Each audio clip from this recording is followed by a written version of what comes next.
The views and opinions expressed on this channel are solely those of the host and guest and are intended for entertainment and discussion purposes only. This channel does not promote bias, hatred, or discrimination of any kind. All questions posed and thoughts shared are part of a critical thinking exercise and are not meant to offend or judge any individual or group. We encourage respectful dialogue and love for all.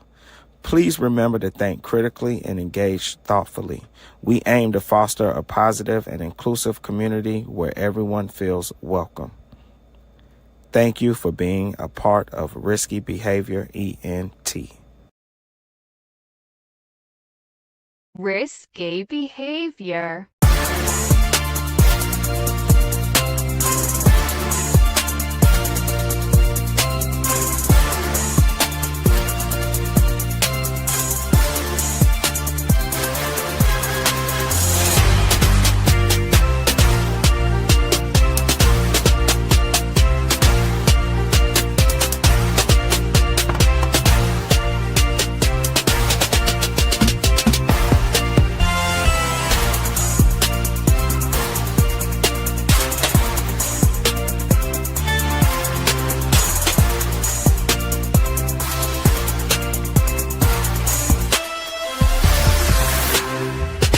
Risky behavior.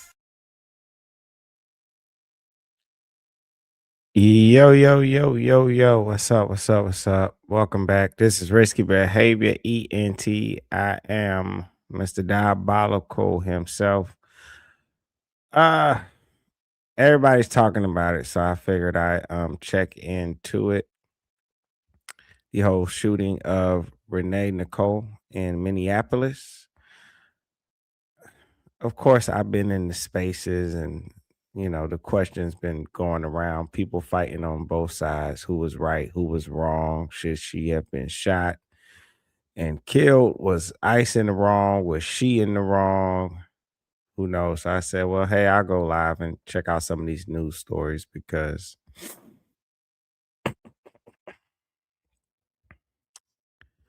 I still don't quite know. And you know what? And I feel kind of weird judging someone's life and death, even answering that question, is it right or wrong? It's just uncomfortable for me, to be honest, man. But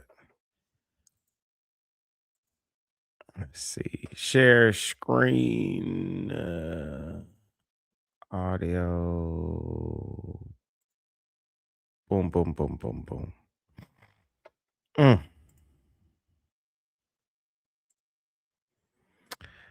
right, let's play some news. I got some catching up to do.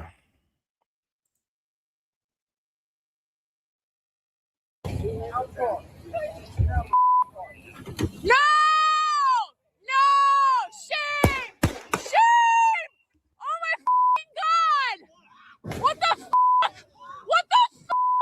Dramatic video purportedly shows the moment an ICE agent fatally opened fire on a woman in Minneapolis, who DHS says attempted to barrel her SUV into the path of an officer. As multiple angles of the incident have emerged and gone viral across the internet, users are left divided on whether or not the agent's actions were reckless or in self-defense. In the footage, ICE officers order the driver out of the vehicle after she blocked the path of their truck. But as one of the agents attempts to open the door, she quickly throws the car into reverse before trying to speed forward in the direction of another agent in her path. After the vehicle narrowly misses the agent, he fires 3 shots before the car crashes into a white sedan parked nearby on the side of the street. Hundreds of protesters have gathered at the scene, which the city of Minneapolis has identified as the intersection of East 34th Street and Portland Avenue. This is f***ing ridiculous. You don't protect people. In the wake of the viral incident, Secretary of Homeland Security Kristi Noem described the officers' actions as defensive and called the incident an act of domestic terrorism during a press conference. It was an act of domestic terrorism. What happened, it was our ICE officers were out in an enforcement action. They got stuck in the snow because of the adverse weather that is in Minneapolis. They were attempting to push out their vehicle and a woman attacked them and those surrounding them and attempted to run them over and ram them with her vehicle. An officer of ours acted quickly and defensively shot to protect himself and the people around him. And my understanding is that she was hit and is deceased. Democratic Minneapolis Mayor Jacob Fry, however, furiously denounced this narrative in a passionate press conference of his own. They are already trying to spin this as an action of self-defense. Having seen the video of myself, I want to tell everybody directly, that is bullshit. And I have a message for ICE. To ICE, get the out of Minneapolis. DHS Assistant Secretary for Public Affairs Tricia McLaughlin said in a statement, "This is an evolving situation, and we will give the public more information as soon as it becomes available."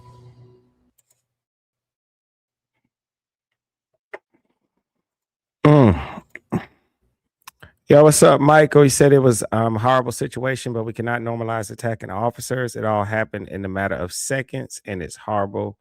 She lost her life. Yeah, I definitely can agree with that statement. I think they've normalized attacking ICE agents, period. I think it's just a sad and unfortunate situation. Shout out Lumbee says, why did they block the officers in? And you said, why they keep bothering those officers. I don't know. I think it's people's way of, they feel like they're protesting, but at the same time, they're obstructing what officers are doing it, but they see it as protesting. And one thing, when people feel they're right and they feel like they have a righteous cause, they just don't look at it that way. Minneapolis. A blunt message. To ICE, get the out of Minneapolis. A blunt message to ICE from Minneapolis Mayor Jacob Fry after authorities say federal immigration agents shot and killed a woman during what they say were targeted operations. I don't feel like that's something he should say as a leader. I think he's encouraging the type of behavior that caused that unfortunate incident. Him making a statement like that it just entices people to do it more. And I don't know why he would say something like that. I think him saying that, I get the passion behind it. I get being upset, I think that's reckless what he just said. To ICE, get the out of Minneapolis. A blunt message to ICE from Minneapolis Mayor Jacob Fry after authorities say federal immigration agents shot and killed a woman during what they say were targeted operations. Very disturbing video posted on X causing public outrage shows agents approaching this red SUV as it was blocking the road. You can hear the agents tell the woman to get out of the car and approach the SUV. The woman then drives forward. That's when the shots are fired, the car crashing. They are already trying to spin this as an action of self-defense. Having seen the video of myself, I want to tell everybody directly, that is bull. This was an agent recklessly using power that resulted in somebody dying. The Department of Homeland Security is saying the 37-year-old who was killed was blocking the roadway and, quote, weaponized her vehicle as officers were trying to get their car out of the snow. They were attempting to push out their vehicle and a woman attacked them and those surrounding them and attempted to run them over and ram them. Local police saying this. A federal law enforcement officer approached her on foot and the vehicle began to drive off. At least 2 shots were fired. Federal authorities arguing the ICE officer feared for his life and fired defensive shots.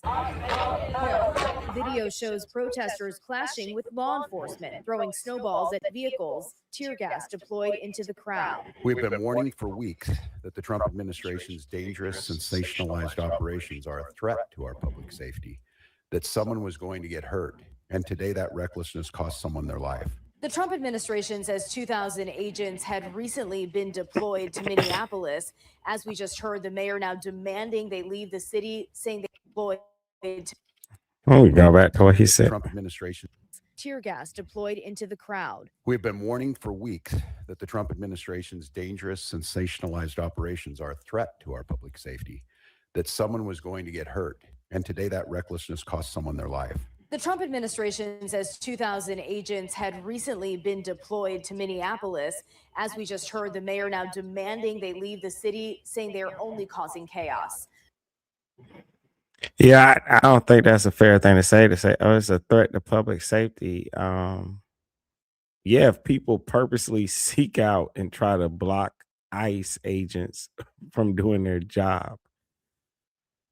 But the way he tried to spin it was as if they're just going out and attacking that person.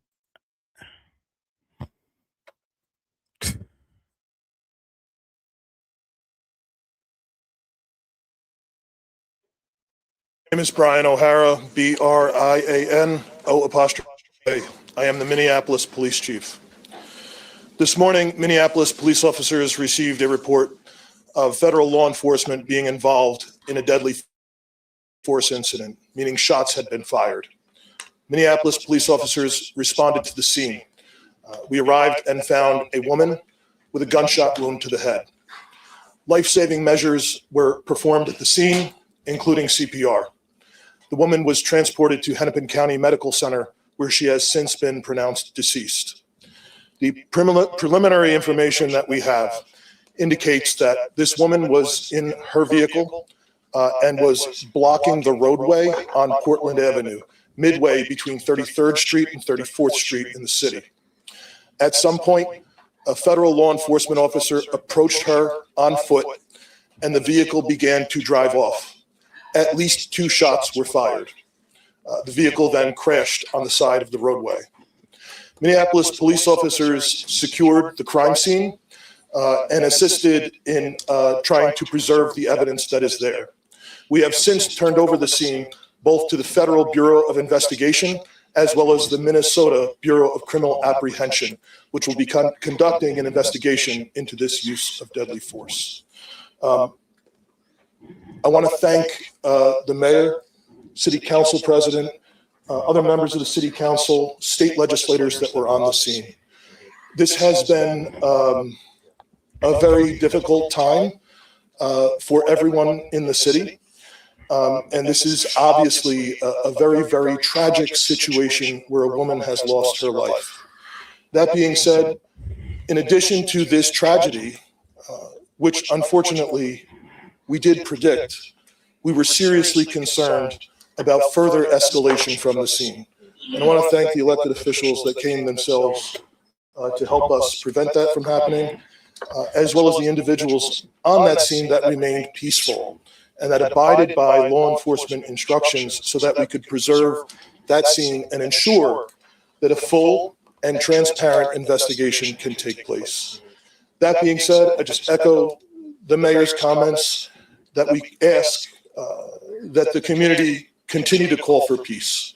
We understand people are going to be upset about what happened, and people are going to want to exercise their First Amendment rights.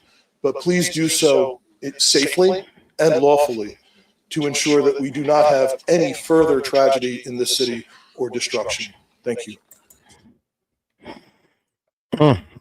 You know, and I get what people say when they say, well, we predicted something like this would happen and we was warning and stuff. But I mean, if you have a country enforcing its laws, it can't say, well, you know, we're not going to enforce our laws anymore for fear that people are going to want to protest and get in our way. You know, you still have to enforce your laws.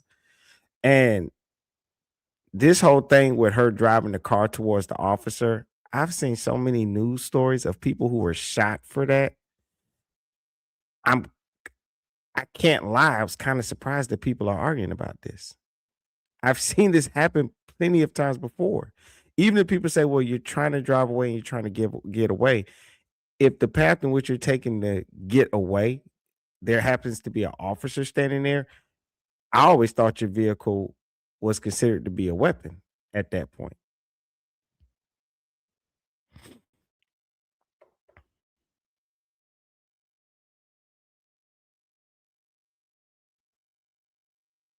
All right, this is not the video that the president had posted on Truth Social, but it is one vantage point. And so this is what we were discussing with Anna Schechter earlier, in which you saw that sort of purple SUV type vehicle. Let's go ahead and watch it again. You see that agent on the left trying to open the driver's side door. She appears to reverse and then accelerate. And at that point, that officer fires. The mayor said at least 2 shots. I hear at least 3 shots, and we know that she suffered a gunshot wound to the head and then crashes the vehicle. Before we go to Anna Schechter, let's go to Ed O'Keefe. I hear that we have him. And Ed, the president posting on Truth Social that the agent is lucky to be alive and is recovering at the hospital. Yeah. So the president, before Governor Walz began, posted on Truth Social, in essence, responding to what is playing out online and in the streets of Minneapolis, saying in part that the woman driving the car was very disorderly, obstructing and resisting, who then violently, willfully, and viciously ran over the ICE officer, who seems to have shot her in self-defense. He then adds, based on the clip that he posted, it's hard to believe he's still alive. The thing is, in the video clip we've been airing, you can see the officer chase after the vehicle after the shooting. So he was standing at least until moments after that shooting occurred. The president says the situation is being studied in its entirety, but the reason these incidents are happening is because the radical left is threatening, assaulting, and targeting our law enforcement officers and ICE agents on a daily basis. They're just trying to do the job of making America safe. No other specific response yet from here at the White House to the mayor, Jacob Frey's calls for ICE to leave his city, to the governor now saying that the state is in no more need of federal assistance. The way he said that, though, we don't need anything else from you, is the kind of statement I could see this administration using against the governor later on in some other unrelated incident where they need federal assistance. And the president or someone at Homeland Security is going to say, well, you said you didn't need our help. So let's just see how that plays out in the coming days. And I agree with that. the things that they are saying, even with the mayor saying, get the F out of our city, and the way he said it, when you already have these people protesting and fighting ICE agents, is almost in a slick way inciting violence, the way he said it. I don't like the way they're approaching this as the leaders. Look, obviously, this is a state, this is a governor, this is a subject, immigration enforcement, that has been of great focus here at the White House. This 15-fold increase in DHS's deployment to the state comes amid a federal surge of other resources to investigate, to account for how federal funding is being spent by various social agencies and programs in the state, amid weeks of renewed attention on several years' worth of allegations and charges against people for alleged fraud in misusing state funds or federal funding that help state and local programs. Among other things, the Medicaid program is checking on recipients in the state. The Labor Department's conducting a targeted review of Minnesota's unemployment program. The Agriculture Department is pushing Minnesota to serve up information on SNAP recipients, although several Democratic-controlled states are suing to block that ask because they're concerned that the information would be used to check the immigration status of SNAP recipients. The Small Business Administration says it suspended nearly 7,000 borrowers amid suspected fraudulent activity. So there's all sorts of federal focus on the state. This enforcement is the most visible, and now obviously one that's going to be subject of great review and grave concern given what occurred. And to hear the governor and his public safety commissioner there call for calm in the coming hours and suggest there are peaceful ways to express opposition and concern and certainly understandable upsetness about what happened there, is foreshadowing what could occur should the response in the coming hours become more violent. And it's telling, I don't know if Nicole Skanga has shared this bit here on 24/7, but she pointed out a little while ago that where this shooting occurred is only about a mile from where George Floyd was killed back in 2020. So it's an entire neighborhood inside a city, inside a region and a state that's been reeling for several years because of law enforcement related activity, because of the focus of this White House on Minnesota, given its Democratic control. And so the emotions there in that neighborhood and in that city, obviously quite raw. And we'll see how the White House and the federal government responds to it in the coming hours. And she does point out that there has been a major surge in Minnesota, an influx of 1,500 agents. ICE enforcement and removal operation agents, 650 Homeland Security investigations agents, a 15-fold increase in the usual ICE presence in the region. Ed, I'm curious, based on your knowledge of typical cabinet communication with local and state authorities after something like this, is it unusual that Governor Walz has not gotten a call back yet from DHS Secretary Noem? Not necessarily in the Trump administration, no. But not knowing her exact whereabouts, it could be that she is traveling or otherwise engaged. She was, remember, she met with and was interviewed by Nicole Skanga in Minneapolis on Monday or on Tuesday. Today's Wednesday, and she's on the U.S.-Mexico border in South Texas. She was reviewing operations there, given that Homeland Security has vast array of responsibilities across the country on all sorts of matters. So we'll see if she makes contact with him at some point, or if some other senior federal official does, what that communication is like. You know, this is obviously a really challenging one for both sides, and there's no love lost between the Trump administration, the Trump White House, and Governor Walz, who of course has been such a focus of the president's criticism in recent weeks, and the White House quite pleased to hear this week that he decided not to run for re-election, in part saying earlier today that it was clear that he was probably going to lose that, or he realized that he was going to lose that re-election because of this renewed focus on alleged fraud in the state. That came up during the daily press briefing with the press secretary. So we'll wait and hear, and if we get anything on exactly any federal to Minnesota communication, we'll pass it along. And again, we've seen no specific response from the president to the governor and the mayor's calls that they get out of Minnesota. If anything, that might compel them to just double down. We'll see. O'Keefe, thank you so much. Y'all in the chat said Waltz is a traitor.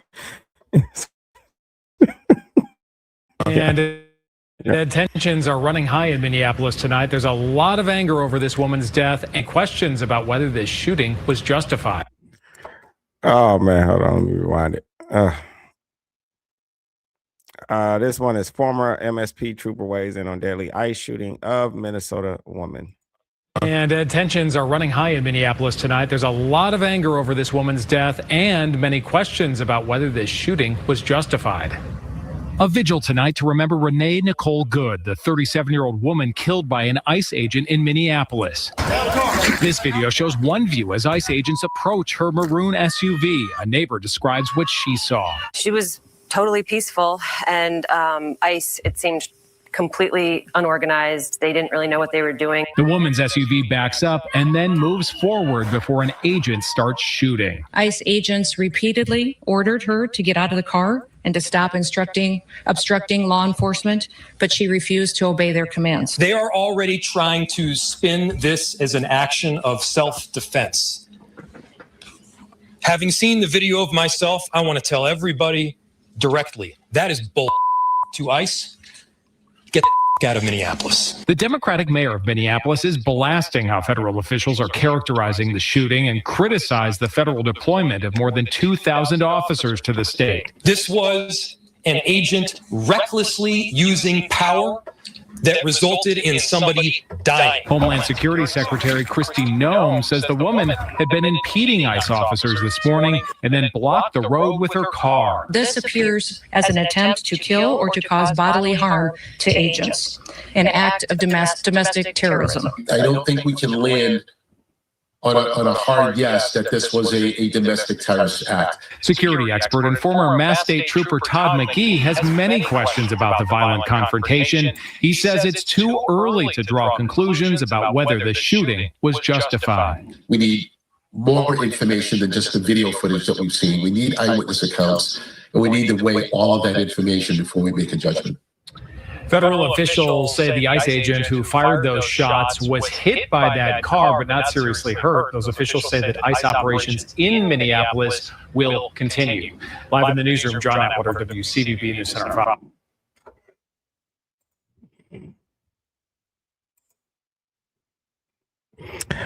5. Let me see.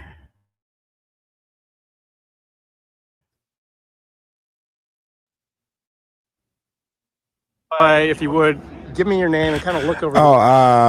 Somebody in the chat said the full video is on IG and TikTok. I have to look that up. If you would, give me your name and kind of look over this way instead of at the phone. Sure. My name is Aiden Perzana. Can you spell those for me? Yeah, AIDANPER, Z as in zebra, ANA. Okay. So just tell me in general, what did you see out here this morning? Well, I have a 1 month at home, so I was just getting up. He had woken me up and was. And if it looks blurry on my screen too. Whoever shot that camera is blurry. What did you see out here this morning? Well, I have a 1 month at home, so I was just getting up. He had woken me up and was getting dressed when I heard all of the horns and the whistles. And I'd heard horns pass through before as people follow ICE vehicles through the city, but they stayed. They kept going, and so I figured whatever was happening right outside. So I started watching through the window. There was a red Honda Pilot, maroon, but there were two people in fatigues, ICE agents, presumably. One was by the passenger side of the vehicle, one was by the driver's side of the vehicle. And there was a handful of black and white SUVs, license plates on some of them, front license plates removed, parked sort of kittywampus in the street. And I watched as a third person in full camo come and pull several times on the door handle, at which point the red vehicle reversed a few feet and started driving around, and the person who was by the driver's side originally, not the man who pulled on the door, but who was originally there, shot through the driver's side window 3 times, and the car drove down the street a little bit more and then swerved into a car and then ultimately fell from the hole. Okay. I think that's really all, because I'm not trying to get you to comment on that. You just saw this. Did you see an ambulance come? Did you? An ambulance came a few minutes later. There was some delay getting the ambulance to the vehicle because of the number of ICE vehicles in the street, and it's sort of they slowly moved their SUVs and trucks out of the way. Somebody wearing a camo and a vest that just said police, I think they're ICE, but no identification. Grabbed an orange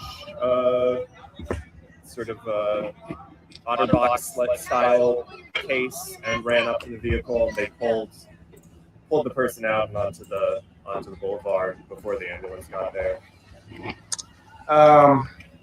When you saw it happen, was that vehicle still moving? Was it at all going towards an agent at that point? Or so the agents had been on either side, so they just backed up a few feet and then drove forward again. Somebody else said that the vehicle had been stuck in the snow a little bit. So they weren't driving at a person with any intention of hitting them. They were driving between. Good enough for me.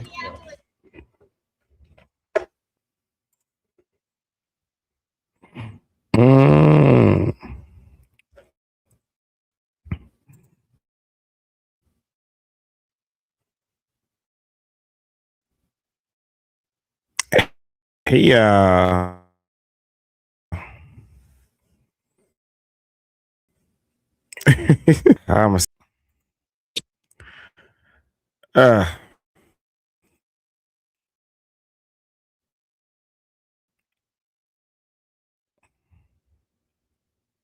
come on, load up, buddy. Load up. Load up.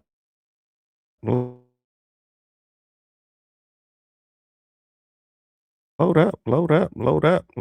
Load up.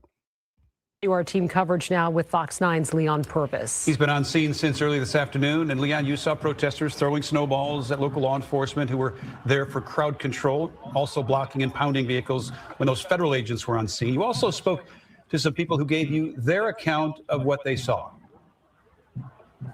Yes, Randy, Kelsey, it's been a long day for many people. And I came here, protesters were asking Minneapolis police to arrest ICE. Now, they were at it for hours. Just take a look at the video yourself. Local law enforcement broke down the barricades and left the intersection as protesters followed, and they threw snowballs at police.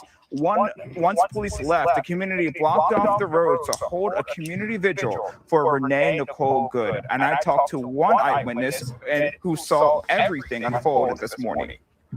I heard commotion from about a half a block away. I walked towards the scene, and there was a maroon Honda kind of sideways in the road. And people were shouting move your car, you're obstructing the road. And the car began to back up and then pull forward at maybe 2 miles an hour. And then someone started to shout, no, no. And then a moment later, 4 or 5 shots were fired into the vehicle. But this lady right there, she's just trying to help somebody else. Stop. All right, call the police. Call the police on her. Instead of trying to snatch your car door open, go over there and do the proper thing. Don't do it aggressively. How is that going to get solved? Again, these are eyewitnesses. There's a lot of unknown with a lot of unanswered questions as this is under investigation. But one thing is for certain, the community was loud and clear on how they felt about today's event, and they're actually still going behind me over my shoulder and chanting F ICE. That is what they're chanting over and over again. Live in Minneapolis. It's crazy. It seems like that no matter what side you're on, like even with the officer, with that guy they were just speaking to, he's like, oh, they went over, they didn't have to be aggressive, they didn't have to do this, they didn't have to do that. I find that people that are just against police or against ICE or against whoever they are against, they're just not going to be against them. It really doesn't matter. So like when I started this video off and I was like, when people say, well, was it right? Was it wrong? And in my head, I'm like, it never matters. People always pick their side. They always pick their side. So that I don't even think that question matters. I think people, they're going to always pick their side. The shooting happened. This happens all the time. You know, that's why you have to kind of just look at these stories for yourself. You can't really trust anybody that you listen to, especially when it's their side. I've seen people that hate police officers, and I'll see a story where the officer was definitely not in the wrong, and the people that just don't like officers still say the officer was wrong. You know, the same way you have people that are for the police, you know, they're pro-police, and I've seen incidents where the officer was dead ass wrong, and they're still going to side with the officer. And I'm listening to people speak, and you can just hear the bias. The shooting happened after 9 a.m. Central Time, and soon after, protesters started flooding the streets. Fox 61's Valerie Maravi joins us in studio now with the latest developments, including new witness video. Valerie. That's right, guys. Well, the victim was identified as 37-year-old Renee Nicole Good of Colorado Springs. Now, in this disturbing video we're about to show you, it gives us a closer look at the encounter between several ICE agents and a U.S. citizen who is just trying to leave the area before she was shot.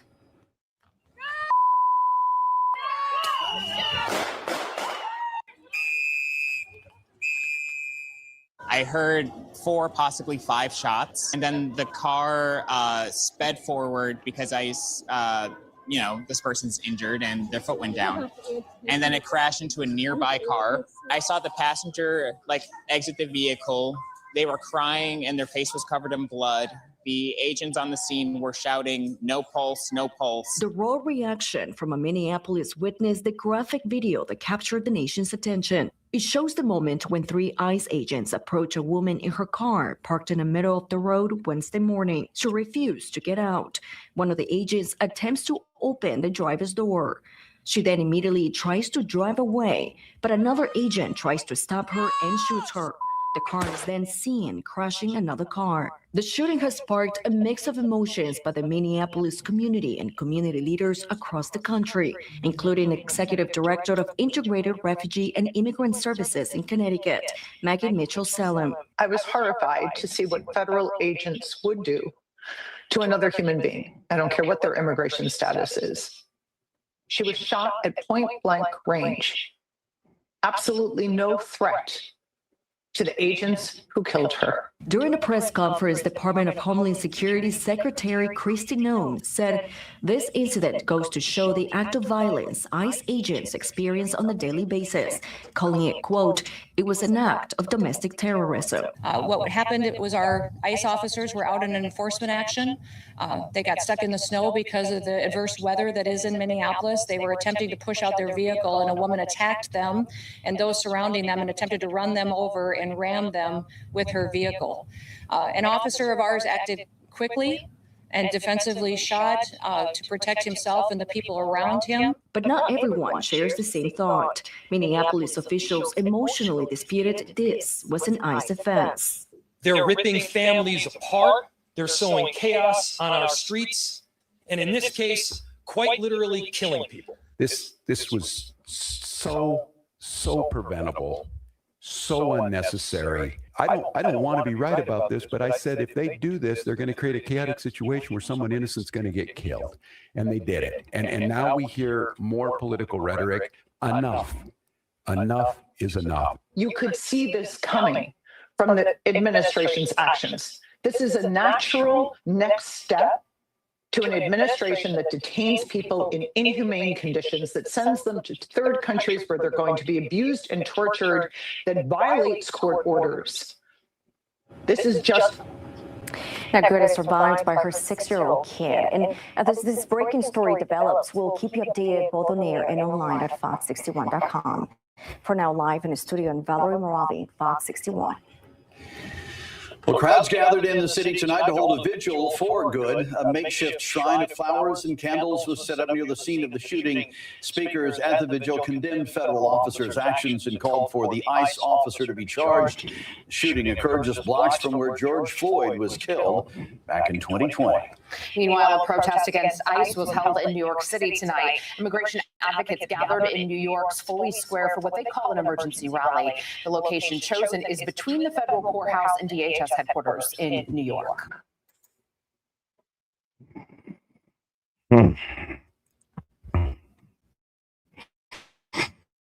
It's sad and unfortunate. She was a mom. The investigation will be video of the angles on social media. So we want to show you the video. If you haven't seen it yet, take a look at your screen. This angle, you can see ICE agents approach Renee Good's vehicle. They repeatedly tell her to get out of her car, pull on her car's handle. She backs up. Yeah, I don't know. When the car starts rolling forward towards him, I mean, he's very close to it. It is believable that he would feel like he's about to get hit by the car.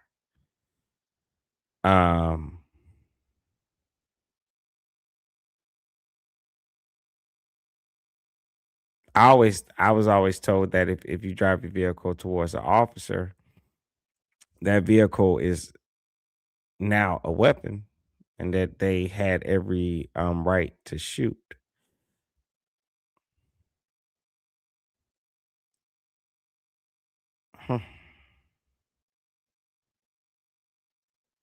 But I don't know. Are some people, I guess, arguing that even when having the right to shoot, should you shoot?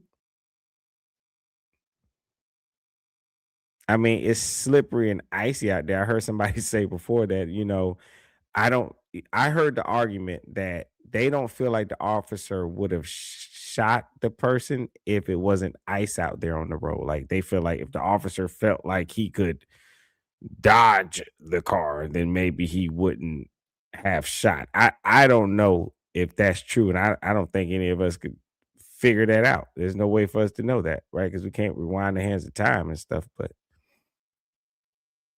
I don't know. For somebody like me, I just can't pick a side. All I see is people acting ignorant and fighting each other. That's all I see. This is so sad and so silly.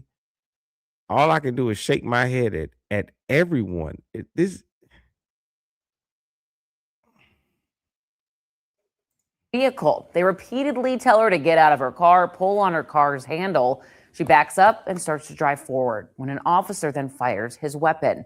So here's a slow motion version of that same video. See the officer tugging on the door's handle, and then another one standing near the front left bumper of the car, draw his weapon, and then fire 3 gunshots. As we mentioned earlier, DHS referred to these as defensive shots.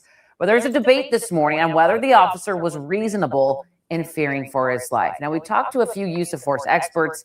Here's what they have to say. Based on what information I have, which is the same information everybody has, at least initially, I believe that the officer may have a reasonable justification for firing his weapon. It was an improper use of deadly force. Police officers are trained that you do not shoot at moving vehicles unless the vehicle is being used as a weapon. In this situation, it wasn't. It was somebody that was just failing to stop. A reasonable officer would have moved to the side of the vehicle immediately and not been standing in front of the vehicle. Certainly, if there was enough. Oh my God. I just paused the video and said that. I have not watched this clip, and they're saying the arguments I just said. I told you. And in these statements that they're saying, they're just picking their sides. Nobody's being reasonable or really thinking about it or being honest. They're just picking their side and just saying whatever goes with whatever their side is.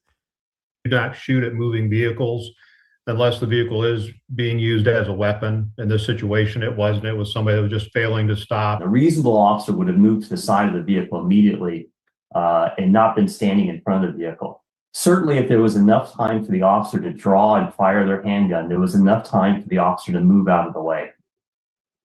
And one thing they can all agree on is that it's too early in the investigation to have all of the facts and make a conclusive judgment. They say we're going to have to wait until investigators gather video from every angle, interview the officers, and interview multiple.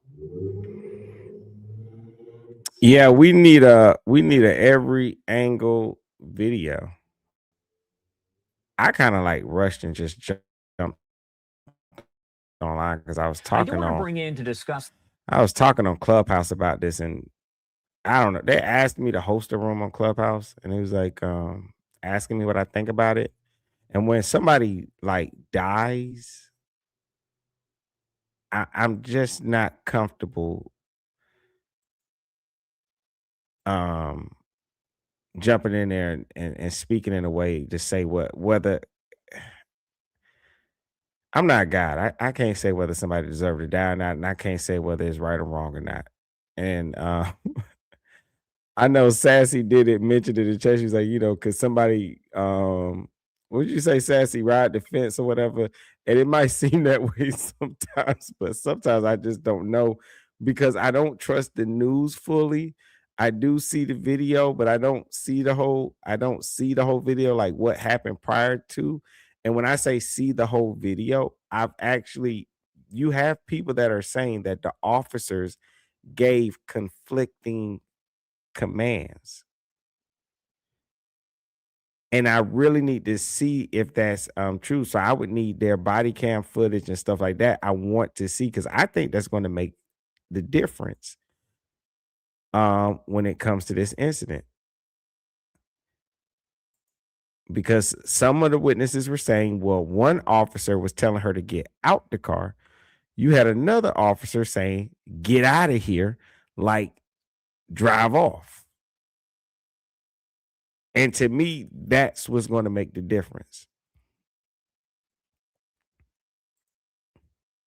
Now, if that didn't happen and they told her, hey, get out the car, we're going to put you under arrest, and she went to flee in her car, and you have an officer in front of her car, I'm sorry, but at that time, your car is a weapon. And as far as I've been told, as far as I know, and I've seen before in other cases, this ain't the first time a cop done shot somebody for driving a car at them. It happens. So I would need the body cam footage. Honestly, I don't think anybody can say whether this was right or wrong currently, because you have conflicting statements from the witnesses. So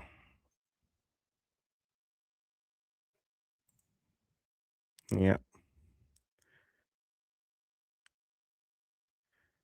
Sash says, I hear you, no one deserves it, but damn, sometimes it happens. It has to happen. It's death, but it's hard to speak on. Yeah, it is.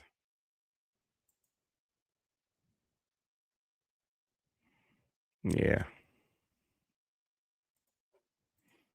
I do want to bring in to discuss this further John Torres, who is the former acting director at ICE there, now the president of security and technology consulting at Guidepost Solutions. Thank you so much for taking the time to be here with us this morning. Good morning. Thanks for having me. Of course. And I do want to draw, as I mentioned, on your experience here. As you watched all of this unfold, you watched the details come out, the videos that have been released. What was going through your mind? What do you make of all of it? Yeah, my initial thoughts when I heard that there was another shooting, and really it was when you reached out to me, Josh, because I was busy on some client calls and said, hey, can you appear on the show to talk about the shooting? My initial reaction was, oh my gosh, there's another incident. There's an ICE shooting. Hopefully everyone is okay. And then I saw some initial videos from different angles, and I was very concerned that, well, are they shooting at someone who's fleeing? Are they shooting at someone who's actually trying to leave a scene? And then as more videos came out throughout the day, you could see, which you couldn't see initially in the first video. Also, if you're in the building, if you could do me a favor and double tap that screen, give me a thumbs up. I know sometimes if you're on a tablet, you might need to tap in like the top left corner up there where you see the thumbs up and do that. But if you could be so kind to give me a like, it would be most appreciated. You know?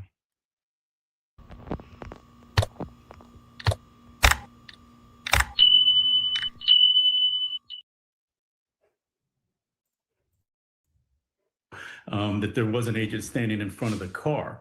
And of course, based on the way that the situation is so tense on the ground, ICE agents have to make a split-second decision based on the totality of all the circumstances and whether or not there's an imminent threat to serious bodily harm or to death or injury to themselves or to another person. And so what I saw based there is that, you know, as you mentioned at the top here, that the car started to speed towards the agent initially before veering off to the right.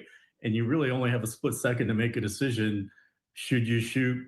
Can you dive out of the way on an icy road? It's a lot of things that go through your head. And ultimately, an investigation will tell us what happened here. When you talk about different situations like this, incidents in general, but also the gathering of ICE agents for different operations in various cities across the country, what sort of coordination is there between local law enforcement, local officials, and the federal law enforcement and federal officials? Because as you heard from Mayor Jacob Fry there, he had some very strong words telling ICE to get out. And it sounds as though that's what the officials there in Minneapolis have wanted from the start. But as we heard from Kristi Noem, they're trying to work these operations. So what kind of coordination normally exists between local and federal? Yeah, and that really depends on which city you're working on. As we've seen the sanctuary city movement evolve over the past decade, there are cities where the local police department and the local politicians will not work with ICE, and they have policies in place that do not allow the sharing of information or the support of local police officers in operations like this, especially if you're talking about an immigration operation. That may not be the same for a criminal warrant of a sexual predator, for example.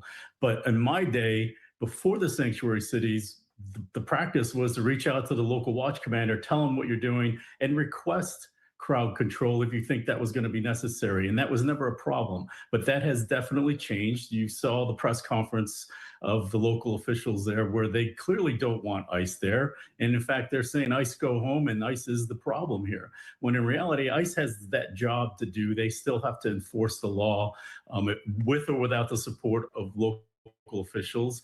And I think it makes it inherently more dangerous if you don't have local law enforcement coordinating together with ICE, working together, whether it's just crowd control or whether it's just being available in case something like this happens. And I do want to warn, kind of caution here for viewers out there. Viewer discretion is advised because some of the signs there that you're seeing in those crowds do have some swear words. So again, viewer discretion advised there. What sort of role does the community overall play in this as well? Because we saw these gatherings, we saw other ones yesterday as all of this played out. So when you're talking about ICE operations, what role do residents there play? Well, it's great that we live in the United States where you have the ability to exercise your First Amendment of free speech and to protest, especially if you are against these types of policies. But what you can't do is interfere with an ICE operation. You can't obstruct justice. You can't assault ICE agents. And we've seen in past demonstrations where they're throwing bricks, they're throwing rocks, even yesterday throwing snowballs, and you don't know what's even inside those snowballs. Could be additional rocks masked inside the snowballs. And then we actually saw people take shots at ICE agents in Dallas last year. And so there's a fine line there of a peaceful protest, which you saw the governor encourage people to continue protesting if they don't believe in these ICE policies. But what you can't do is interfere with an ICE operation because you could be arrested for obstruction of justice. What role would you say that bystanders kind of filming video of situations like this play in an operation and an incident like this? Because again, all those videos started to circulate yesterday on social media. They were shared all over the place. So what role do those folks kind of play? Yeah, it's twofold here, Josh. One is I think it could be very helpful. Ultimately, you want to have as much evidence as possible and look at what happened at the incident from multiple different angles.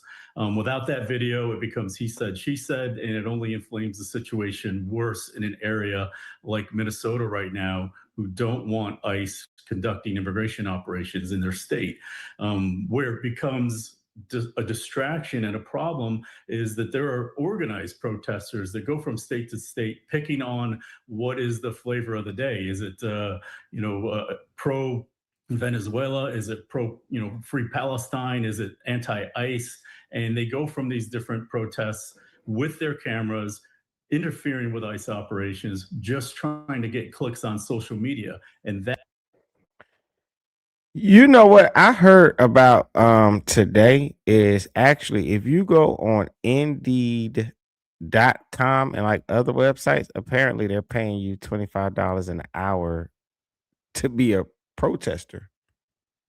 I was like, I did not know that. You got people picking up extra money on the weekends and during the week, just $25 an hour to protest.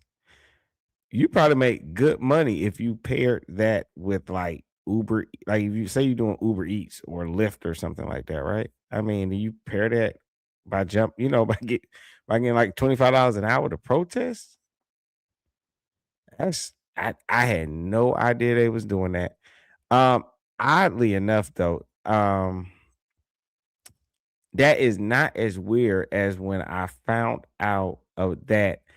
Did you know that they hire professional mourners for funerals? Now that one I thought was weird. Hiring people to protest kind of actually smart to do if you got a cause, you want to get a group of people together, makes sense.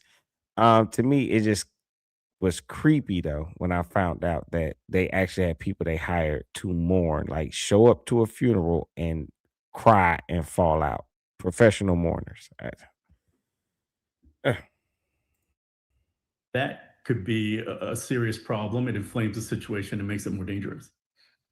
How do ICE agents, investigators in general, kind of work together when you're talking about conflicting reports? Maybe there isn't real video that shows a situation playing out. How do the federal officials there work with others to kind of work with the conflicting reports and figure out what is fact and what is fiction? Yeah, especially in a case like this, the FBI takes the lead always on any serious shooting or use of deadly force. And then the ICE Office of Professional Responsibility, really their internal affairs, will support the FBI in this investigation. And Lee Ray, I'm gonna have to look all that stuff up when I'm done with the show. Yeah. Say they don't have the video that we've been watching over the past 24 hours. And I'm not saying you like wrong or anything. It's just that I don't know a lot about it. So I'm definitely gonna have to look that up.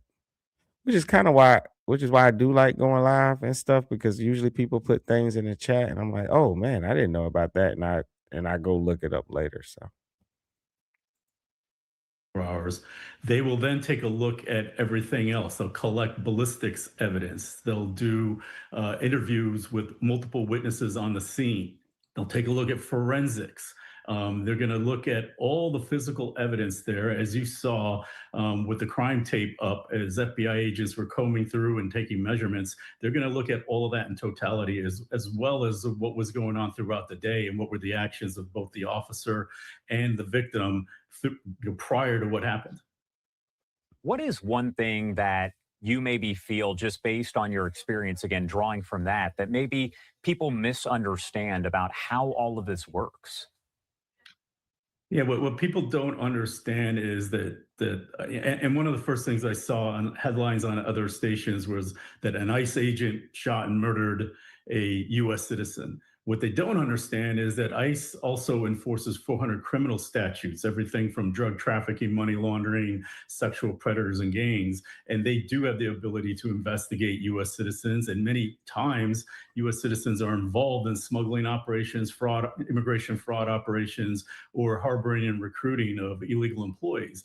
And so that's a misnomer that ICE does not have criminal authority, nor do they have the ability to arrest a U.S. citizen. Second part to that is that ICE agents are out there enforcing immigration laws that Congress has enacted. And I get that a lot of people are not happy with those laws, similar to not being happy with the tax code. But you don't get to go out and take to the streets with vigilantism to try to change those laws. You have to work with your elected officials to get those laws changed. All right. John Torres there. Thank you so much, as always. yeah, Sassy, now that you say it, it does sound like a movie set in real life. It really do. It does. Let's see. Lorraine says there's only a handful of countries that aren't a part of the International Monetary Fund, and they don't have these social issues.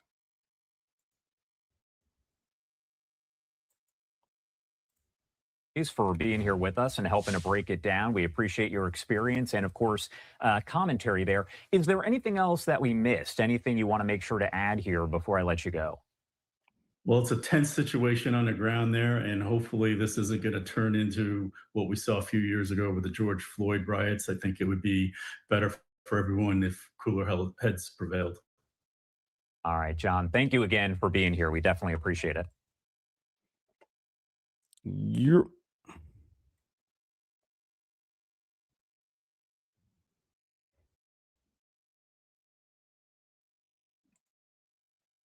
Can I go check a pulse? All right. Who was Renee Nicole Good, the Minneapolis woman killed by an ICE agent? They're starting off with the video. Apparently, there was a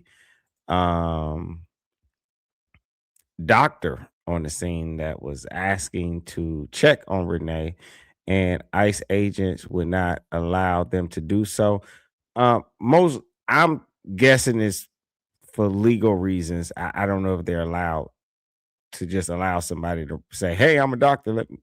I don't know if they're allowed to, but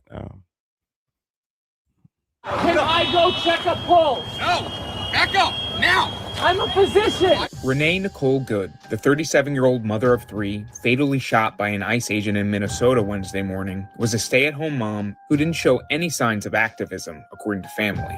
Videos have gone viral of the shooting where Good was killed when she allegedly floored her Honda Pilot into a federal agent after blocking them in a residential Minneapolis neighborhood during an immigration operation.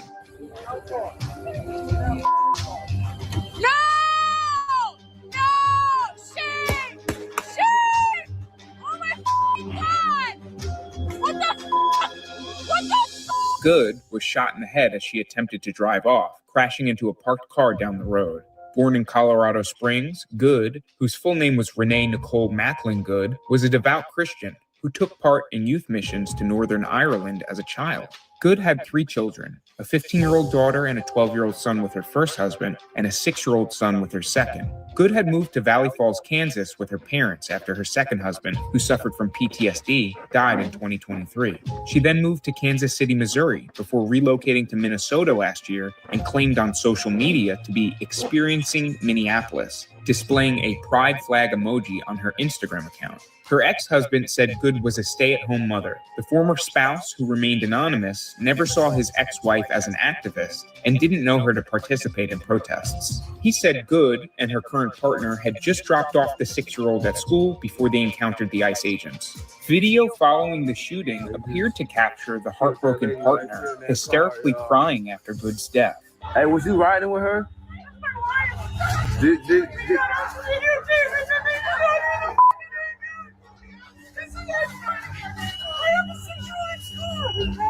Did you call any of your people yet? The Trump administration tagged Good as a domestic terrorist after the shooting. Today, ICE officers in Minneapolis were conducting targeted operations when rioters began blocking ICE officers, and one of these violent rioters weaponized her vehicle, attempting to run over our law enforcement officers in an attempt to kill them. An act of domestic terrorism, DHS Assistant Secretary for Public Affairs Tricia McLaughlin said in a statement. An ICE officer, fearing for his life, the lives of his fellow law enforcement, and the safety of the public, fired defensive shots. He used his training and saved his own life and that of his fellow officers. After the fatal shooting, Minneapolis Mayor Jacob Frey launched a furious attack on ICE. ICE, get the out of Minneapolis. We do not want you here. Your stated reason for being in this city is to create some kind of safety, and you are doing exactly the opposite.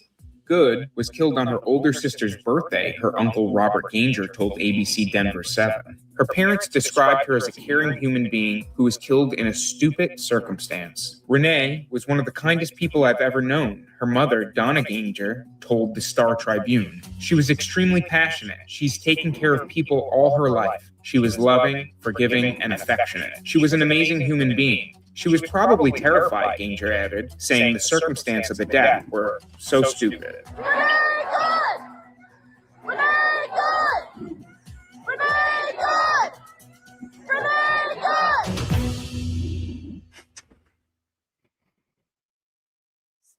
Oh man, sad and unfortunate.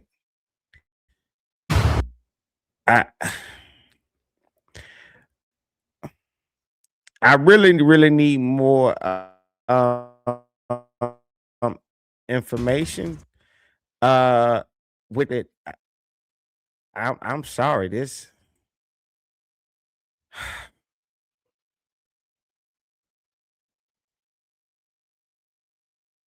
I'm just thinking to myself, it's like you know, you're a mother of 3. You got a 6-year-old in school. I mean, you would I guess her wife or her, you know, her partner is a woman. I don't know how they label is that, you know, if they call each other wife and wife. I'm not sure of that, right? But the partner is with them, and I'm just like, you're out here blocking federal agents from doing their job and stuff, and it's unfortunate that somebody dies. I'm just like, why would you be? Why are you doing that, man? You got 3 children that depend on you, man. I'm all for people standing up for what they believe in and fighting. I mean, honestly, it's in a lot of ways, it's the American way. y'all know what I mean? It's just, I just felt like she had too many responsibilities to be out there blocking, and then you're trying to drive off with officers around your vehicle is just dangerous. Any one of them could have said, well, hey, I feel like your vehicle is a weapon. And then you got an officer, and granted, she might have not done that on purpose. She could have been scared. She could have not, she's driving off and she's not thinking like, girl, there's an officer right in front of your damn car. You about to, I don't know, man. But like I said, I need more. But let's see. Andy said, imagine if she was black. Yeah, I mean, if she was black, I think they would have blew this up even more. To be honest with you.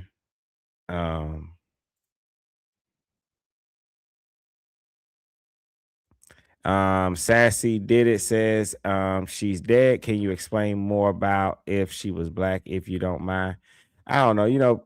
I guess because they saying it, it happened right there by George Floyd, and so people's like, man, what if she was black? I don't know. Some people are going to go down that rabbit hole though, and I get it, and I understand.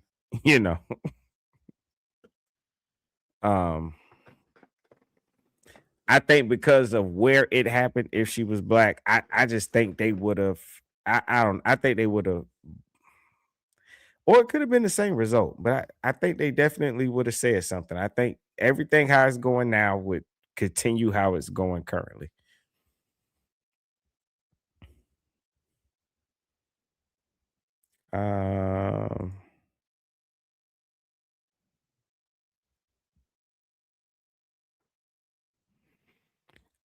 Let's see. Oh, Lazy says if she was black, nothing would have happened. That lady didn't realize she has no rights.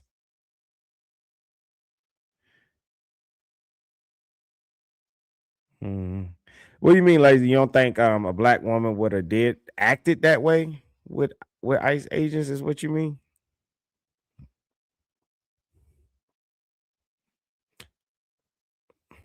Let's see.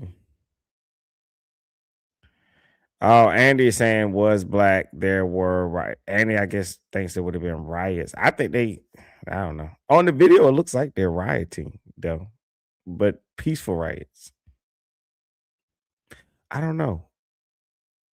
Well, no, a riot, they got to break stuff and burn stuff up though. So maybe not a riot, but they definitely down there protesting.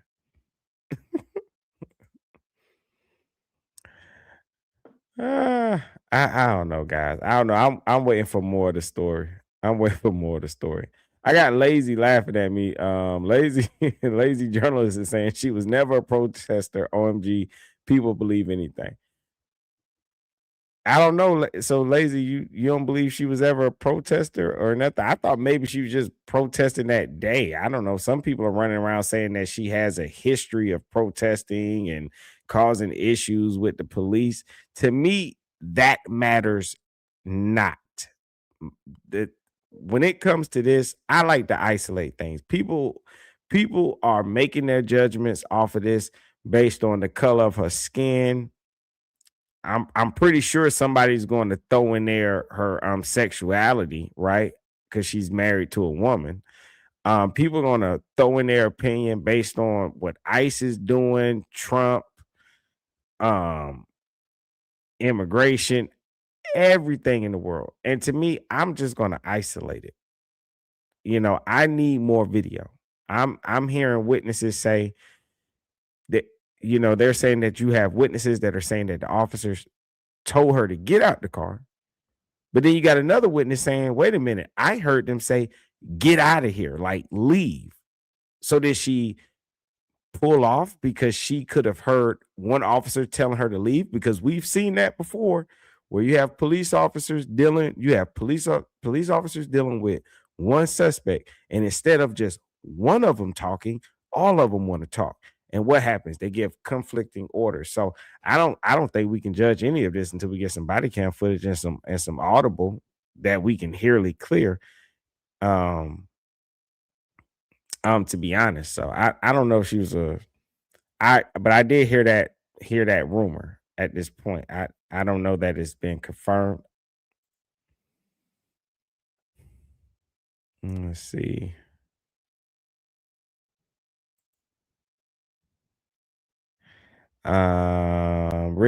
Sassy says risky. There is no and shout out to Andy. Andy says I wasn't being xenophobic. Did somebody say you were? I don't think you were.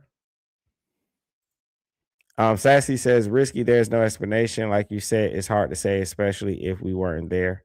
Yeah, exactly. We wasn't there. I think right now I'm playing the if game. If it was a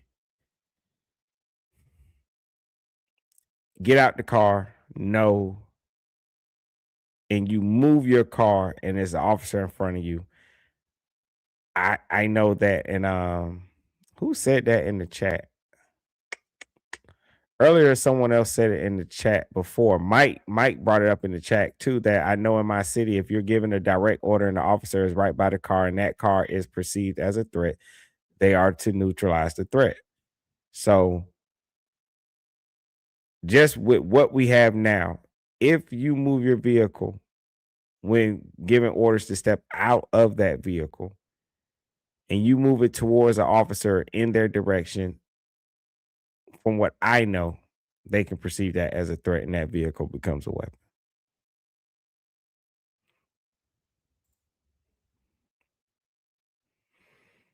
Yeah.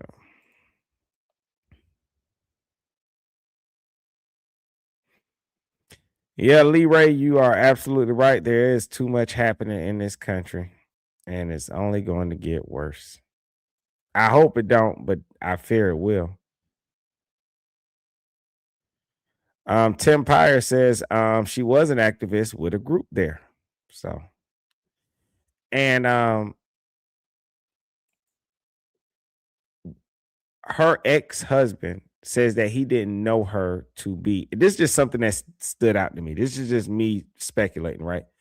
Her ex-husband said that he did not know her to be a protester, right? Or to be involved with things like that, right? But remember, she has two children with her ex-husband. But we cannot ignore the fact that this woman was married to a man, had children, and now is with a woman. Well, it seems like she had a change of lifestyle. So who's to say that, hey, she's married to a woman now, she's LGBTQ. I'm pretty sure that's a whole nother experience, a whole nother world that's going to open you up to different conversations. So I could see how somebody that may have not been involved with things like that, if she goes from this lifestyle to another lifestyle, she might start getting involved with things like this and protesting and fighting for people's rights. So it's not a far-fetched thing to believe or to think. Yeah.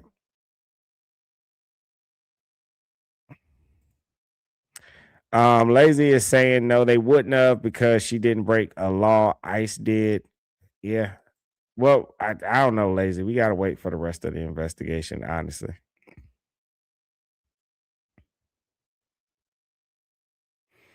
And Lazy says lies have to be stirred in the truth. Listen to the family rumors is BS.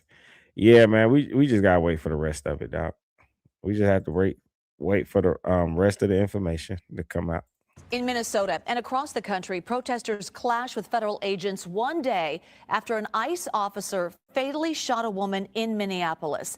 Hundreds gathered at a federal building in Minneapolis where ICE operates. ICE, go home! Go home! At least 3 people were taken away in handcuffs. Federal agents deployed chemical spray. U.S. officials identified the victim as 37-year-old Renee Good, a U.S. citizen. City leaders say she was a legal observer of federal actions in the city and was not a target for an ICE-related arrest. And we're now learning more. Was not a citizen. City leader. U.S. officials identified the victim as 37-year-old Renee Good, a U.S. citizen. City leaders say she was a legal observer of federal actions in the city and was not a target for an ICE-related arrest. And we're now learning more about the ICE officer who fired the fatal shot. Officials identified him as Jonathan Ross. Court records show he started working with ICE in Minnesota back in 2017. Now, CBS News chief correspondent Matt Gutman is live in Minneapolis right now. So, Matt, what is the scene like there right now? Juliet, shockingly, 12 hours after about 700 protesters arrayed here, lined this side of the street, there is still this face-off between, on the one hand, you can see those federal officers, they're kind of silhouetted in the dark on the other side over there, and a smattering of protesters that are left here. But for hours, there were these back and forth skirmishes, and there's still a whole bunch of residue from that. This is basically pepper spray that was shot at the ground and dried. You can see the sort of the rain dropping off of it. But across the city, there are still protests. There are a couple of big marches planned elsewhere, and there's still concern that, just one spark could set this city exploding in protests. So far, it has not happened yet, Juliet. Well, Matt, we do know the name of the ICE officer who fired the fatal shot. What else are you learning about him? We know that there was another incident about 6 months ago in which, in a very similar situation, we understand, the officer was trying to make an apprehension, we are told, and at some point, the motorist did not stop, did not heed commands. That officer smashed the back window, tried to unlatch or unlock the front door, and that motorist took off, dragging the officer for about 100 yards. Apparently, he had to get stitches. Was not seriously injured, but a very similar incident. So this same officer, he got a problem with vehicles, apparently. This is him laid up in the hospital because he was trying to arrest somebody else, and they drove off with him attached to the car. Wow. And, it is something that people here are talking about, that this perhaps is a pattern. But additionally to that, there's a lot of fear in general about these officers. Many of them are masked, Juliet. Some of them are very heavily armed. And the protesters that we've been talking to and the organizers that we've been talking to say that they're much more afraid of them than they are of the regular police, because they believe that these officers would be more willing to shoot people dead. So it is a very different kind of sentiment that we experienced perhaps in the George Floyd protest 5 years ago that rocked this city in particular, but really reverberated across the country. One thing that is not in question is the stamina of some of these protesters, Juliet. One more addendum to that. By and large, the absolute vast majority of protesters that we've seen have been completely peaceful today. Yeah, noted. Okay, so the investigation into the shooting is now solely being led by the FBI, no longer in collaboration with Minnesota investigators. So what will the FBI be looking for when they watch the videos? There's a key term that people are going to probably become more familiar with, and that's called supremacy. The FBI wants to be able to take control of this case, especially the criminal aspects of it, over local agencies. That will give them more control over it. So they're going to be looking at everything. They're going to take a look at all the video. If there's body-worn camera, they will examine that as well. They're going to be looking at the positioning of that officer, where he was when the shots were fired. But one of the key legal terms that is going to be examined and upon which this entire case might hinge is the frame of mind of that officer. Did he, at that time, have a reasonable belief that his life was going to be threatened or that he was at a risk of serious bodily harm? That's what it's going to focus on, not whether it actually was objectively a situation in which he could have been killed, but did he feel at that time, and did he have reason to believe at that time that his life could be in jeopardy? That is going to be really the crux of the question. Unclear how long, Juliet, that this investigation is going to last. We understand the FBI has already started, but there is no timeline that has been offered, at least to the media so far. Yeah, that's an interesting point. His frame of mind at the time. All right, Matt Gutman. Matt, thank you so much. Yeah, his frame of mind. I wonder if they're going to factor in too that he was also previously Tensions are rising. He was previously dragged by a car trying to arrest somebody else.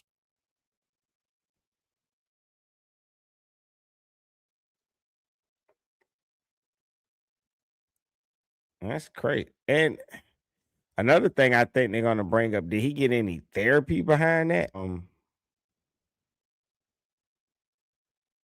Or did they just throw him back out there and now he's dealing with another incident and a vehicle? And did he just panic and shoot this woman because of what happened to him before? That's something to think about. Before she drives away, that's what. What's up?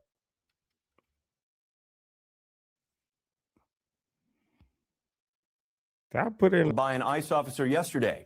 Now, this is the chaotic scene in Minnesota today. Protesters clashing with police who shot tear gas back at them.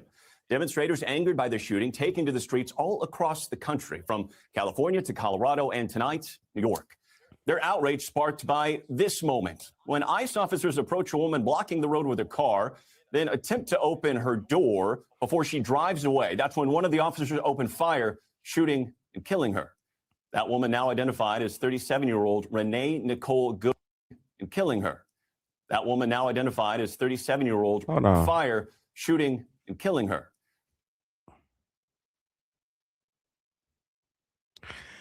I'm sorry, I was pausing. I was noticing something. Because I keep thinking about when they're saying you got one officer saying, like, get out the car, and then walking up trying to, like, open the door. But then it's like, it seems like it's one officer waving his arm like, get out of here. She drives away. That's when one of the officers opened fire, shooting and killing her.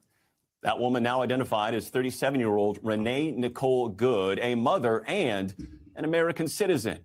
We're also learning more about the ICE officer who pulled the trigger. He was injured in a previous arrest attempt, and this is video showing the suspect speeding off, dragging that very officer on the other side. The response from political leaders could not be more divided. President Trump calling the shooting justified. Vice President Vance labeling Good's death, quote, a tragedy of her own making. Democratic leaders pushing back tonight. Minnesota's Governor Tim Walz calling for ICE to leave his state, saying he fears the federal investigation into her death will not be fair. And as we learned tonight that state officials will not be a part of that investigation, only the FBI. All of this fueling frustration and anger in Minneapolis tonight, a city left tense, trying to figure out what comes next. Maggie Vespa is there, but we want to start with our own Dana Griffin, who has that late-breaking news out of Oregon tonight. I know a lot of information just now coming in. Dana, what have you learned? So we have learned that there's been a shooting involving two people in the Customs and Border Patrol. So this information coming from the FBI in Portland. They say the shooting happened around 2:15 this afternoon in the 1000 block of Main Street in Portland, again, involving Customs and Border Patrol agents, in which two people were wounded.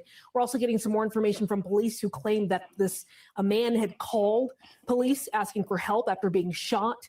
They responded, found a man and a woman with apparent gunshot wounds. Officers there applied a tourniquet. Both went to the hospital. Their conditions are unknown at this time. And we're getting a statement from the chief there, from the police chief, Bob Day. He says, we are still in the early stages of this incident. It goes on to say, we understand the heightened emotion and tension many are feeling in the wake of the shooting in Minneapolis, but I am asking the community to remain calm as we work to learn more. And we're obviously trying to find as much information as we can, Morgan. Yeah, fluid situation there. Dana, thanks so much. Want to turn now to the clashes intensifying in Minneapolis just hours after that deadly ICE-involved shooting there. Our Maggie Vespa on the ground tonight with the very latest. Tonight in Minneapolis, new clashes between protesters and police after a driver's deadly encounter with ICE. City officials canceling school. There's anger and there's fear, and people are on edge. When I saw the video, I saw one and he was very scared. And there's new focus on those videos of the incident. Police say the driver, 37-year-old U.S. citizen Renee Nicole Good, was blocking ICE officers from using the road. You can see officers walk up to her SUV, ordering her to get out. One officer grabs the door handle, but instead Good reverses, then accelerates as an officer stands in front of her car. He opens fire. And here, that other angle, the ICE officer standing in front of Good's vehicle when she accelerates forward and he fires. The divide over what the videos show only deepening. Democrats condemning the ICE officer. State-sanctioned execution that we all saw. And that has tragically led to this murder that we all watched on TV. While Vice President Vance tonight strongly defending him. You have a woman who aimed her car at a law enforcement officer and pressed on the accelerator. Nobody debates that. I can believe that her death is a tragedy, while also recognizing that it's a tragedy of her own making and a tragedy of the far left who has marshaled an entire movement, a lunatic fringe against our law enforcement officers. Homeland Security Secretary Kristi Noem says the officer made the right decision as a car moved towards him. This officer took action to protect himself. We asked the Minneapolis police chief if he agrees. When you see him stepping in front of the vehicle, how does that strike you? Well, we train to avoid that whenever possible. However, the way things unfold on the street, nothing's ever 100%.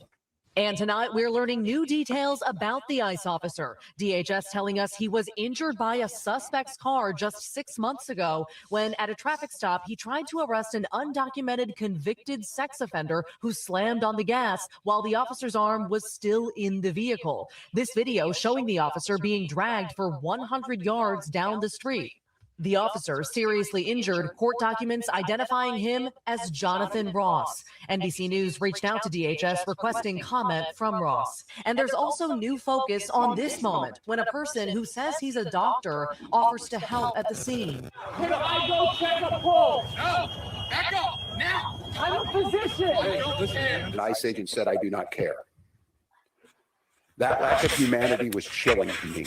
Tonight, Minnesota's governor calling on ICE to stop enforcing immigration laws here. Leave Minnesota alone. None of this is accomplishing either his mission or making us any safer. So just give us a pause. Let us breathe. This relentless assault on Minnesota, for whatever reason, is just cruel now. It has reached cruelness. As these crowds remember Renee Nicole Good, a mother of 3. And Maggie Vespa joins us once again from the scene of that shooting in Minneapolis. Maggie, we see the crowds and that memorial behind you, and we know there's a growing divide tonight over who should handle this investigation. Yeah, Morgan, that's right. In the midst of everything that you just saw in that piece tonight, the head of Minnesota's Bureau of Criminal Apprehension accusing the U.S. Attorney's Office and the FBI, so the Trump administration, of initially promising a joint investigation and then cutting off the state's access to evidence. Now, today, Secretary Kristi Noem saying that the state of Minnesota, in her words, isn't being frozen out and just doesn't have jurisdiction in this case. Governor Walz blasting this move, saying getting a fair outcome in this investigation will be, quote, very, very difficult. Morgan. All right, much more to come. Maggie Vespa, thanks so much. And I do want to bring in Chad Wolf now. He is the acting Secretary of Homeland Security during the first Trump administration, currently the Executive Vice President at the America First Policy Institute. Chad, thanks for being here. The response to this incident, the video, it has been... Oh, man, I don't know if lazy journalist still here, man, but I appreciate you. Thank you. So incredibly polarizing. From your experience, from what you've seen in the different angles of these videos, was the officer who shot into this vehicle following standard protocol? Yeah, well, thanks for having me on. Look, let me first say that I prefer to let the investigation play out. I've seen the video a couple of different angles, as much like you and other Americans have seen that. Law enforcement is trained to make sure that they do a variety of different things when they approach a scene like they did.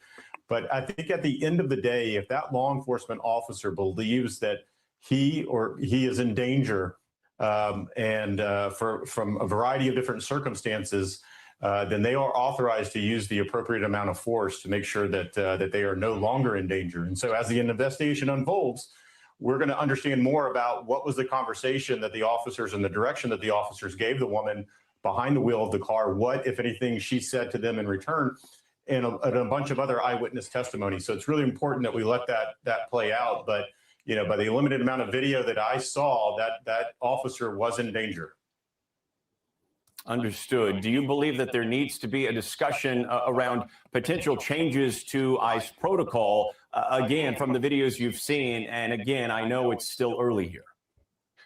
No, at this point, I don't. You know, I think it's a weird environment that we are in, where it's okay to block law enforcement. It's okay to put your car in the middle of a street, to not respond to their law enforcement direction, to somehow abscond or get away from law enforcement. All of that is occurring in real time, and it's occurring not just in Minneapolis, but I think you showed the other video where the other officer was dragged for 100 yards or more.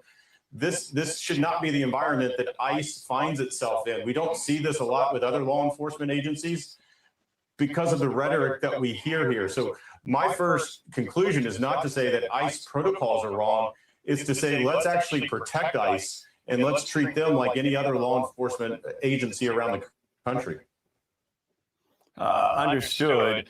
You say that it appears we live in a time where it's not normal for people to block ICE agents or law enforcement, and yet this woman, you know, killed, if she was blocking ICE agents, the use of deadly force in that situation. Do you stand by that? Again, as I indicated, it's really important to let the investigation play out, but it's not just blocking the street there. Again, they gave her verbal commands. Curious what those were, curious what her response was. But what it's clear was she reversed her vehicle and then drove forward into another law enforcement officer that then took that action. So it wasn't just blocking the street. It's doing a variety of things. And in no circumstance are any of those acceptable. If you have a problem with ICE, trying to battle it out on the streets with them or any other law enforcement agency is not the right way to do that. You do that in a court of law, or you do that elsewhere. But that moment in time, she should have said, or should have listened to ICE, give the commands, probably asking her either to remove the car or to get out of the car to understand what was going on there. Because look, ICE, they've got other things. What else is in the car? Who else is in the car? Are there bombs? Are there other things going on there that they are unaware of? They're thinking about all of these things when they see a potential threat in front of them. Mr. Wolf, we, of course, are seeing frustration, anger with ICE ripple all across the country now, really for months. How does the administration, DHS, the officers of ICE move forward from this? Where do you think the conversation really goes from here? Yeah, look, ICE has a mission, and that mission is given to them by the United States Congress. They have passed laws that tell them that they need to remove individuals from the country that don't have a legal right to be in the United States. And so that's what they're doing. Their mission's not going to stop. I know that, you know, this administration is not going to somehow pull back because otherwise we're ignoring the law, right? Let's do the right thing. Let's support our law enforcement. Let's do this in a responsible way. Again, in Minneapolis, ICE prefers to go into a jail setting in Minneapolis and detain and arrest criminal illegal aliens that they have in their jails. Mayor Fry and others won't let them do that. Instead, they release them back out onto the streets. And so ICE has to go into the streets and find these folks. Over 1,000 criminal illegal aliens, including pedophiles and rapists and murderers, have been picked up during the course of this operation. Those are the folks that ICE is trying to remove and trying to protect other Americans from. And you see that, and General says thoughts on this event, and honestly, that what he just said, if this is true, where he's saying, well, ICE could have gone to get some of these people in a safer setting, but because we don't have any cooperation, right? Because people, well, not we, because I'm not involved, but because people don't have any cooperation, it makes things worse. Why would you do that? Not allowing them to come into a jail or prison to arrest these people, and you just say, well, hey, I'm just going to release them because I don't want to cooperate. They're not going to stop. They're still going to try to compete their job. And look at this. You have these two entities that won't cooperate, and now you got actual citizens losing their lives. I honestly think this whole thing is a system problem. People are going to protest. People are going to fight back. They've always done that. Protesters going to protest. I think that these ICE and the state, cities, whatever, I think them not cooperating and figuring out a way to do this the safest way possible because they disagree with it and saying, well, hey, we're not going to cooperate at all because we disagree. I think they're making it worse because they're still going to come and they're still going to do their job. You should most definitely get involved so that you're protecting your citizens. But now, the mayor and stuff, they're all mad and now and stuff on TV and stuff. But if what he said is true, that's crazy to me. That you're so against what ICE is doing that you're releasing people out of your jail and prison. I would have to assume you locked them up for a reason. Chad Wolf, we appreciate you for your time tonight. Thanks so much. Thank you. And for more analysis on what's been a highly polarizing couple of days now, I do want to bring in NBC's Kelly O'Donnell. Kelly, you were there inside the White House briefing room today. Vice President Vance addressed the media. This incident has become the dominating storyline out of the White House all across the political spectrum, sounds like. Morgan, what was so striking is this was the first time the vice president had come into the briefing room for a solo press conference, and he was there to talk about a plan to investigate fraud across the country. But it quickly turned into an opportunity for the vice president to become the face of the administration on this issue. And the kinds of conversations people are having at home, in their workplace, on the street, and in the public space certainly bubbled up to make the events in Minnesota. Questions about the death of Renee Good, the actions of the ICE officer, and all the surrounding circumstances have really been thrust into the national spotlight. What was also striking is that the vice president spoke with such certainty. He pressed again and again that he believes he knows what happened and who's responsible, believing that the actions of the woman behind the wheel were, in his words, a terror attack. It was deliberate, trying to run over the officer. That's the characterization from the vice president. He did allow for the fact that she might have panicked or there might be more to it. But the key thing there is by talking about with such certainty what he believes the factors were, including linking her to brainwashing from the left. We don't have any supporting data on that yet. The investigation has barely begun. And is that hardening views? We're certainly seeing it on the Democratic side, too, where you've got news conferences from Democratic elected officials in Minnesota who are raising some of the other questions, concern about a rush to judgment, concern about the actions of the ICE agent, many of them saying he went too far. So there is an effort politically to shape how the public is seeing these events and not much willingness to wait for the investigation to unfold. Morgan? And the vice president also calling it a tragedy of her own making. Kelly O'Donnell, we appreciate your time. Tonight, for the first time ever. Oh my God. So I've gone through all the videos. I am done. And my final thoughts are, I cannot say if the officer was in the right or the wrong because I just don't have enough information. Nor can I say if the lady's in the right or the wrong because I just don't have enough information, honestly. I get people want to argue about it on the internet and speculate. I'm not going to do that. I can do the if game, if everything is as they say it was, I think the woman was wrong. If in fact she was told to get out of the car.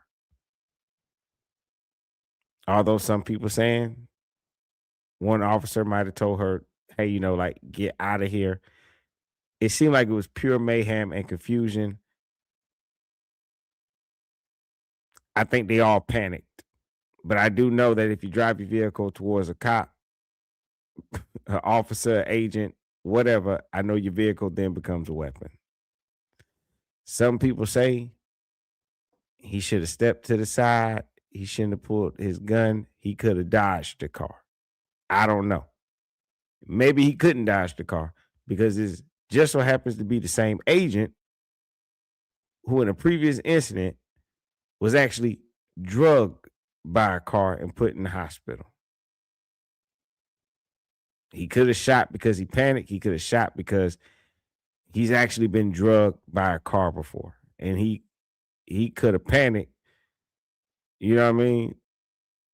Who knows why he did what he did? I'm pretty sure they're gonna interview him and analyze him and his actions, right?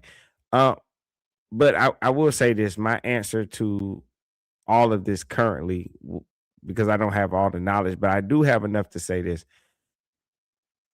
I get it that you have these states that don't want ICE there because they want to protect the people